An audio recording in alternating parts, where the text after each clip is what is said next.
Hola, te saludo con mucho cariño y estamos listos para la emisión de el discipulado pastoral correspondiente a esta semana.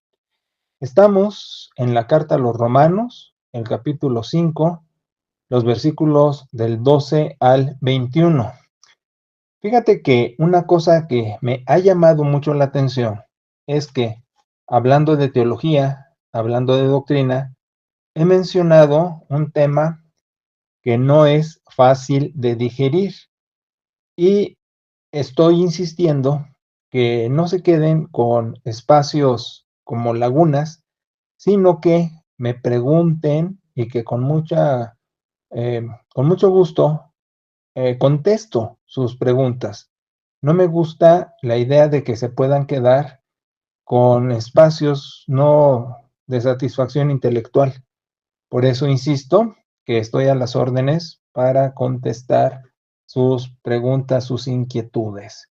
Bueno, el párrafo de hoy, pues es precisamente el tema que álgido que en teología ha hecho muchas observaciones en torno a él y que este tema, eh, aunque a nivel mundial está reconocido y es un baluarte de la teología neortodoxa, que recuerda que esta, como vimos en el instituto, es el regreso a la ortodoxia, es buscar una interpretación escritural adecuada, gramático, histórico, literal, con las herramientas precisas de la labor exegética, hermenéutica, es decir, todas las disciplinas académicas que nos llevan a este trabajo de investigación escritural.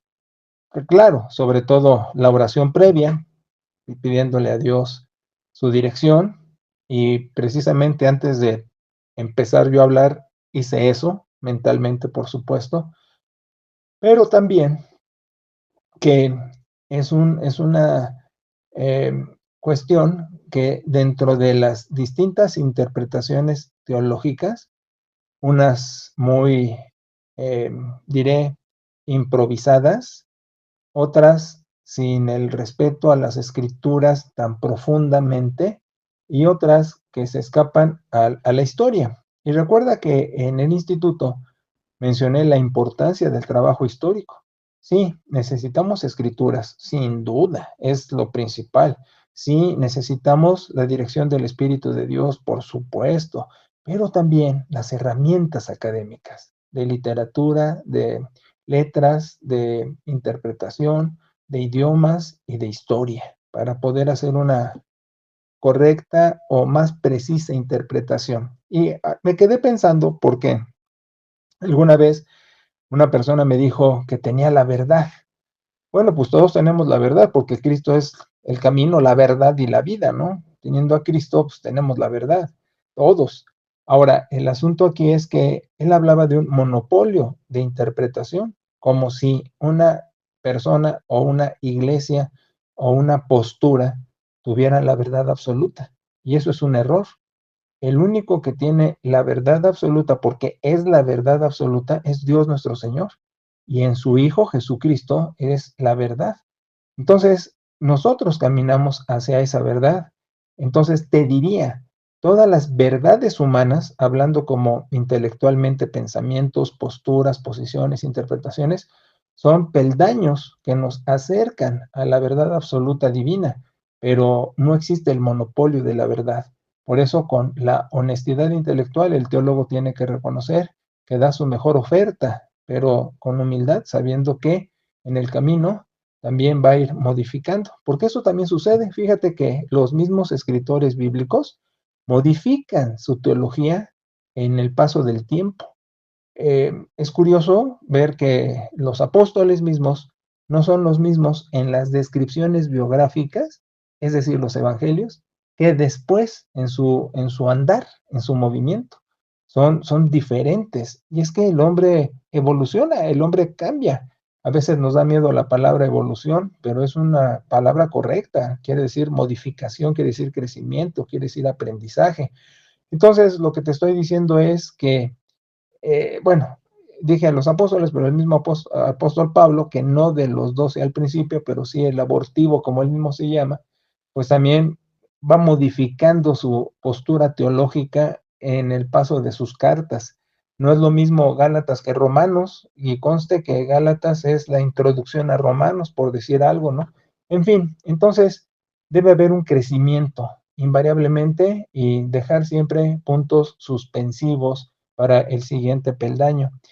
Mi asesor de la tesis de licenciatura fue una de las cosas que me advirtió. No creas que tu trabajo pone un punto final al tema, sino debe darnos pie a seguir investigando sobre el tema. Entonces es lo mismo que hacemos con la labor exegética. A la letra hay textos y hay versículos que se quedan así.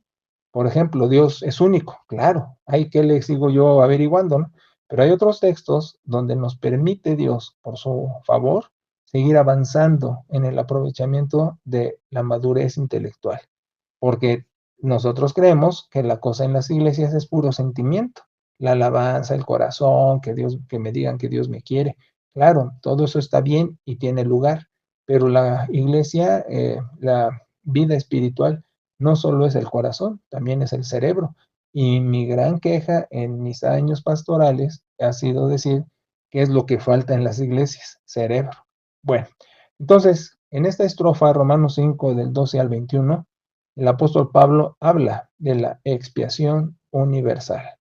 ¿Qué es la expiación universal? Quiere decir que nuestro Señor Jesucristo tomó el pecado del hombre para salvar al hombre. Por eso me gustaría que siempre leas el pasaje, incluso en varias versiones, para que puedas comprender mejor, ya que a veces en una sola traducción la gente se familiariza tanto que ya no lee leyendo, sino lee prejuiciosamente, es decir, sin prestar atención. Es un fenómeno interesante. Por ejemplo, el domingo lo hice en el sermón presencial, cuando les pregunté adrede de un texto. Les digo, ¿qué dice? Y me dicen la primera parte de la letra, y luego les dice, ¿qué dice de eso? Que continuaba el versículo hablando, ¿no? Decía, estén quietos y conozcan que yo soy Dios. Entonces les decía, ¿qué dice Dios? Que estemos quietos. ¿Por qué? Y entonces empezaron a decir, no, porque hay esto, lo otro. No, no, no. ¿Qué dice el versículo? Entonces se pusieron atención y dijeron, para que conozcamos quién es Dios. Ajá. Entonces lo que estoy diciendo es, leemos prejuiciosamente. Leo el texto y ya estoy poniendo mis pensamientos sobre lo que dice el texto. Y es al revés. Debo leer el texto y derivar mis pensamientos de lo que dice el texto. Ok, entonces aquí empieza diciendo, el pecado entró en el mundo por un hombre, y así la muerte, y la muerte a todos, por cuantos todos pecaron. ¿Qué dice? Hay pecado universal. Sí, ahora, aquí, insisto, como en el instituto, hay gente que le gusta agarrar de una manera literal el pensar en un hombre, ¿sí?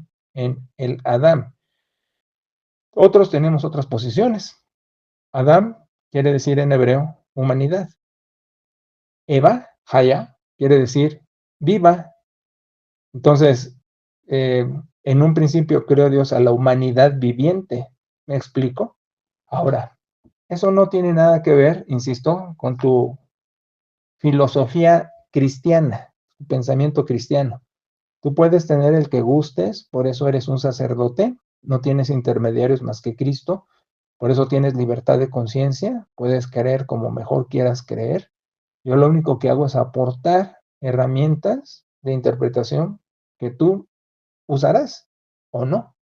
Entonces, lo que te estoy diciendo es que el pensamiento tradicional es a la letra en Génesis.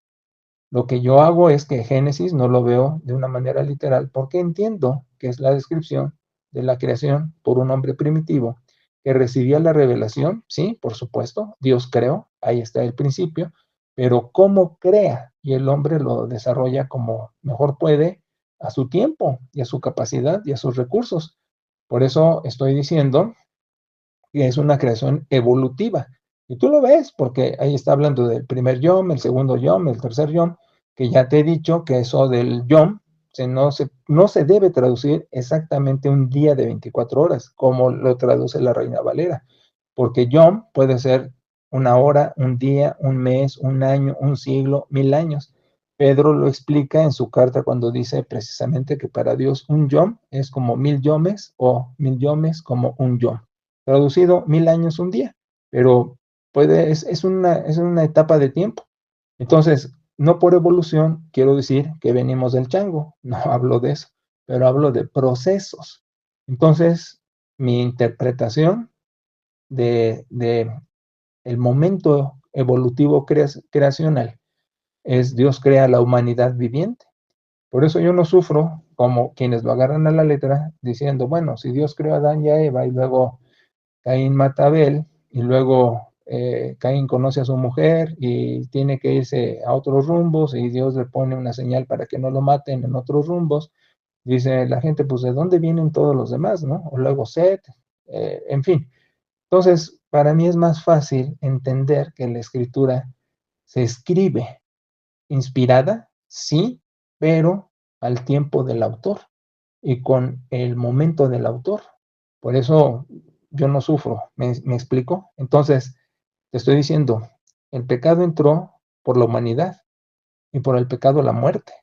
Así la muerte pasó a todos los hombres por cuanto todos pecaron. Fíjate el absolutismo, en el griego el panta, todos los hombres, todos pecaron. Y el término panta en griego es un absoluto total, radical, o sea, no hay excepciones, ¿sí?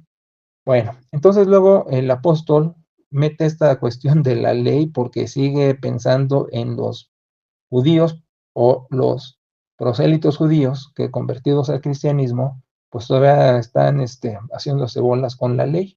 Sin embargo, el hecho es que presenta la singularidad del pecado universal. Sí, Adán, el hombre, pecó y por ese pecado pecó la humanidad. Ahora, lo he explicado otras veces, no quiere decir que yo soy responsable por la vida de otro. No, cada quien es responsable de su vida, pero sí las consecuencias de la vida del otro nos arrastran, como fue el caso de lo que llamamos pecado original, que da, como decimos en teología, la caída, y esto de la caída es la contaminación, la corrupción de lo creado, porque hasta la creación, dice Romanos 8, que la creación gime, esperando la redención, quiere la parucía, fíjate qué bonito dice, ¿no? También está esperando que Jesús se manifieste visible por último. Entonces, todo está corrupto, por eso todo es mortal. Eso quiere decir, termina. Mira, cuando hablamos de pecado, la gente piensa mentir, robar. Y sí, pero no es nada más eso. Hablar de pecado es el estado, es la condición en la que se encuentra la creación. Por eso le llamamos caída, raza caída. Es un término técnico teológico. Quiere decir contaminación. El hombre está contaminado, por eso muere, porque se debilita, se enferma. No era así en el paraíso. Por eso la voluntad corrupta que resulta de la caída hace que tengamos aspiración a lo bueno, queramos portarnos bien, pero no nos va a alcanzar, porque podremos hacerlo por momentos, pero no todo el tiempo, porque el corazón del hombre está contaminado. De eso voy a hablar en el mensaje dominical, va a estar interesante, pero bueno, seguimos aquí. Entonces, lo que dice el apóstol es que por esa transgresión murieron los muchos, ¿sí? Y por eso se necesitó la intervención de la majestad divina. Ahora, aquí viene algo muy interesante, porque dice aquí el texto que si por el pecado de uno mueren todos, por la vida de uno, todos van a vivir. Ahora, te explico, para no hacernos bolas. Dice el apóstol que como entra el pecado a la humanidad, tiene que entrar la salvación. Fíjate, dice el verso 17, por la transgresión de uno reina la muerte, ¿sí? entonces reinarán en vida por uno, por Jesucristo, los que reciben la abundancia de la gracia, la. Entonces está diciendo, por el pecado de uno vino la muerte a todos, por la vida de uno viene la vida a todos. Ahora, te lo manejo de esta manera. La salvación la da Dios a través de su Hijo Jesucristo para todos. Si me estás entendiendo este logismo, te estoy diciendo, la humanidad, todos pecamos, todos morimos, todos, por Adán, la humanidad misma. Así, por Cristo, y vas a decir, oye, pero Adán me estás diciendo que son muchos, no es literal un hombre, pero en Cristo sí es literal un hombre, y entra a la vida todos. Te explico. En la majestad divina, estamos hablando del Padre, del Hijo y del Espíritu Santo, también hay un absolutismo. Ese absolutismo está diciendo toda la deidad, que en Cristo otorga la gracia, otorga la salvación. Entonces, entiende que no me contradigo cuando digo, la humanidad cae y entra en pecado, entra en muerte, está en corrupción. Por la majestad divina, la totalidad de Dios, todo Dios, porque no fue labor nada más de Cristo, aunque Él es el exaltado y todo nombre se dobla, todo nombre, toda rodilla se dobla ante su nombre. En la majestad divina está la totalidad divina. Está el Padre, está el Hijo, está el Paráclito. Entonces, todo hombre muere. Todo hombre se salva. Si me entiendes, te estoy diciendo, como está diciendo aquí en el verso 19. Por la desobediencia de uno, los muchos son pecadores. Por la obediencia de uno, los muchos son constituidos justos. ¿Te das cuenta? Entonces estamos en el tema. Cuando abunda el pecado por los muchos, por Adán, por la humanidad, sobreabundó la gracia. Por la majestad divina, por el Padre, su corazón, por el Paráclito, su intercesión, y por la obra expiatoria del Hijo de Dios. Entonces dice, el pecado reinó para muerte, la humanidad es mortal. Por la gracia reina la justicia en vida eterna mediante Cristo nuestro Señor. Espero que haya yo sido legible y me hayas podido entender, porque esto tiene una aplicación sensacional. Mira, el chiste del cristianismo se llama discipulado. Recuerda que discipulado no es nada más llenar un cuadernito e ir a una clase. Discipulado quiere decir un estilo de vida. Discipulado quiere decir una manera de vivir comprometida toda tu vida. ¿Con quién? ¿Para quién? Para Dios a través de Cristo. Cristo llamó al hombre a seguirle.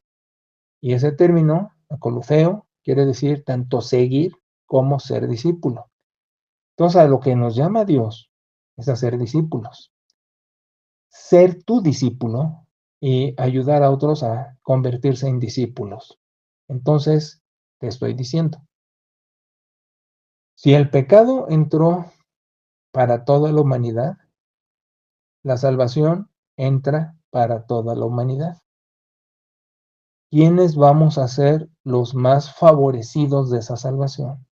Discípulos fieles. El llamado del Nuevo Testamento es la lealtad y la fidelidad al Hijo de Dios. Te estoy diciendo, ¿qué espera Dios de ti? Tu fidelidad. Sí que lo ames, por supuesto. Sí que lo sientas en tu corazón y le cantes alabanzas, claro, pero que lo sigas. Que seas un discípulo comprometido con las verdades bíblicas. No dejes de ser auténtico, pero comprometido. No caracterizar la fe. No fingir un cristianismo. No usar términos dominicales, sino tener un estilo de vida absolutamente comprometido con Dios. Y Dios quiere que nosotros llevemos a otros a ese fin. Ese es el chiste del cristianismo.